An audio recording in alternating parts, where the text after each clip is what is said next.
देशभक्त की तरफ से आप सभी को रिपब्लिक डे की ढेर सारी बधाई। 72 साल हो गए हैं हमारे देश के संविधान को लागू हुए। वो संविधान जिसके सिर्फ प्रियम्बल को भी अगर हम मानना शुरू कर दे तो हमारे देश की लगभग 72% प्रॉब्लम्स और मुसीबतें तो ऐसे ही हल हो जाएंगी। गणतंत्र दिवस पर आपको लगभग सभी लोगों के WhatsApp status, social media comments, profile picture में इंडियन फ्लैग दिखेगा। वो फ्लैग जिसमें भगवा रंग भी है, हरा रंग भी है, सफेद रंग भी है और नीले रंग का अशोक चक्र भी है। अब आपको बताने की जरूरत नहीं है कि हमारे देश में कितने लोग हैं जो रंग से धर्म को जोड़ते हैं, लेकिन इस हिसाब से भी हमारा जो राष्ट्रीय झंडा है एक जबरदस्त यूनिटी, एकता और अखंडता का प्रतीक है। और रिपब्लिक डे में यह याद रखना भी जरूरी है कि जिस सेक्युलरिज्म को आजकल गाली बकी जाती है वो तो हमारी मिट्टी में है, हमारे खून में है, उस हवा में है जिसे हम सांस लेते हैं, उस पानी में है जिसे हम पीते हैं। और उसी सेक्युलरिज्म, मल्टीकल्चरलिज्म और डाइवर्सिटी हमारे संविधान के कण कण में है। सच बोल रहा हूं, फैक्ट्स के बिना पर बोल रहा हूं। चलिए आज हम आपको वो बात बताते हैं जिसे सुनकर आपको ना सिर्फ अपने देश पर और ज्यादा गर्व होगा बल्कि इस बात पर भी पक्का यकीन हो जाएगा कि हमारे देश की नींव एक मजबूत सेक्युलरिज्म के ढांचे पे बनी हुई है जिसे ना मुगल, ना अंग्रेज, ना कोई पॉलिटिकल पार्टी, ना कोई माइका लाल हिला सका है। कोशिश बहुत हुई है लेकिन ये फेविकॉल का जोड़ है मेरे दोस्त, इतना मजबूत है और इतनी आसानी से टूटेगा नहीं। यह तो सबको पता है कि इंडिया को तोड़ने की सबसे भयंकर, सबसे घिनौनी कोशिश तो अंग्रेजों ने की थी। 1947 में उनके जाने के बाद यह नफरत सबसे ज्यादा पीक पर थी। दो देशों का धर्म के आधार पर बंटवारा हो गया और वो ऐसा वक्त था जब सिर्फ हिंदू मुसलमान नहीं, सारे रिलीजन के बीच में गजब का टेंशन था। आजादी के एक साल बाद 1948 में लंदन में हुआ ओलंपिक गेम। वर्ल्ड वॉर 2 के चलते 1940-1944 में ओलंपिक्स नहीं हुए थे, तो इसीलिए 12 साल बाद होने वाला यह ओलंपिक्स था, बहुत स्पेशल था। सभी देशों ने बहुत जोश के साथ इसमें पार्टिसिपेट किया, इंडिया ने भी किया। पहली बार इंडिया अपने फ्लैग के अंडर खेल रही थी एज एन इंडिपेंडेंट नेशन। सबको उम्मीद थी कि इस बार भी इंडिया हॉकी में जरूर जीतेगी और हुआ भी कुछ ऐसा। जानते हैं उस वक्त इंडियन हॉकी टीम में कौन कौन थे? किशन लाल जो कैप्टन थे, बलबीर सिंह जिन्होंने सबसे ज्यादा गोल किए, पैट्रिक जेनसन बने टूर्नामेंट के one of the highest scorers और टीम में लतीफुर रहमान भी थे। जिस इंडिया को तोड़ने के लिए अंग्रेजों ने जी जान लगा दी, धर्म से बंटवारा करवा दिया, वही इंडिया नफरत की धज्जियां उड़ाते हुए, अपनी यूनिटी को जिंदा रखते हुए ब्रिटेन को उन्हीं की धरती में 4-0 से हरा के आई। ब्रिटेन का एक भी गोल यूनाइटेड इंडिया को भेद ना कर पाया। चलिए, हॉकी तो हमारा नेशनल गेम है, हमने अंग्रेजों से काफी ज्यादा खेला है। बात करते हैं एक ऐसे खेल की जिसका कर्ता धर्ता को ही अंग्रेजों को माना जाता था। 1983 का क्रिकेट वर्ल्ड कप तो सबको याद होगा, अब तो मूवी भी आ गई। 1975-1979 के हार के बाद कुछ खास उम्मीद नहीं थी लोगों को इंडिया के वर्ल्ड कप जीतने के बारे में, लेकिन तभी 1983 में हुआ चमत्कार और हमने जीता अपना पहला क्रिकेट वर्ल्ड कप। उस वर्ल्ड कप में भी इंग्लैंड सेमीफाइनल में हमसे आ भिड़ा। उसी के खेल में, उसी के देश में हमने उन्हें हरा दिया। फिर से गजब की बेइज्जती अंग्रेजों के लिए। 1983 वर्ल्ड कप में विकेट कीपर थे सईद किरमानी, कैप्टन थे कपिल देव और कपिल देव के साथ Roger Binny, Balwinder Sandhu fast bowlers थे, जिनके कंट्रीब्यूशन से इंडिया पहले सेमीफाइनल और बाद में 2 टाइम चैंपियन सारे स्टार प्लेयर्स के साथ सजी हुई वेस्ट इंडीज टीम को हम हरा पाए और इंग्लैंड के लॉर्ड्स में तिरंगा झंडा हमने लहराया।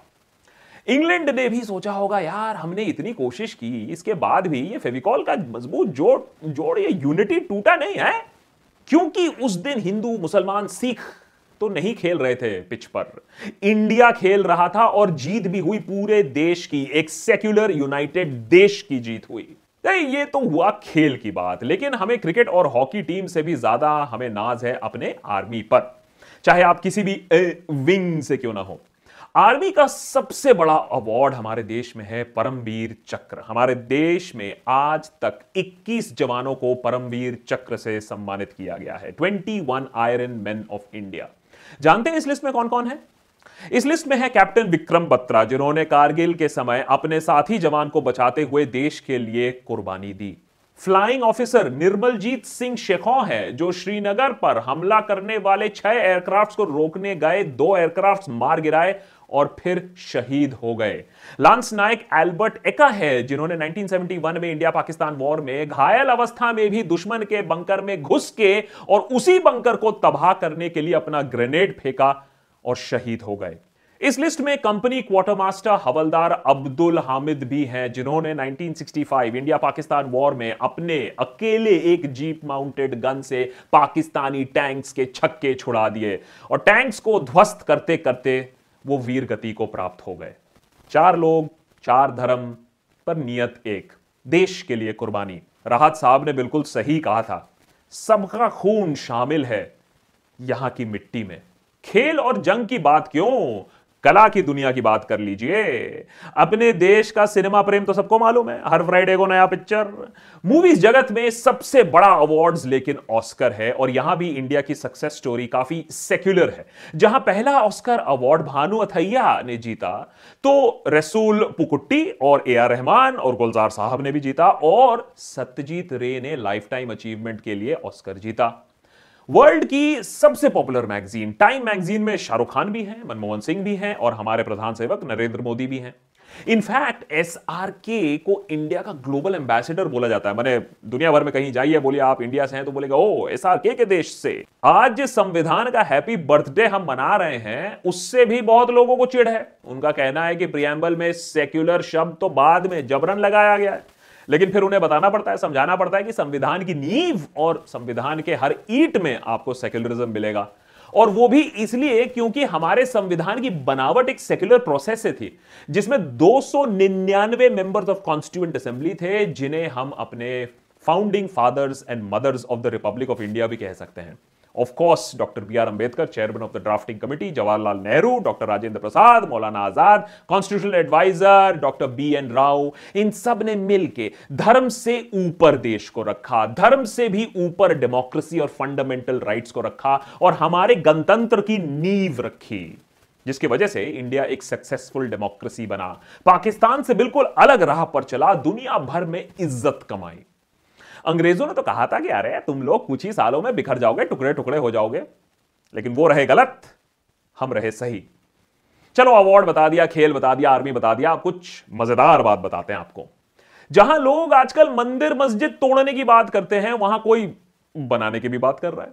पता है आपको इस देश में सबसे ज्यादा मस्जिद किसने बनाए हैं? औरंगजेब नहीं, नो नो नो, उनका नाम है गोविंदन गोपाल कृष्णन। जी हां, सही सुना आपने, हिंदू धर्म के आर्किटेक्ट गोविंदन गोपाल कृष्णन ने अब तक 110 मस्जिद, 4 चर्च, 1 मंदिर बनाया हुआ है। इन्हें पूरा देश मॉस्क मैन के नाम से जानता है।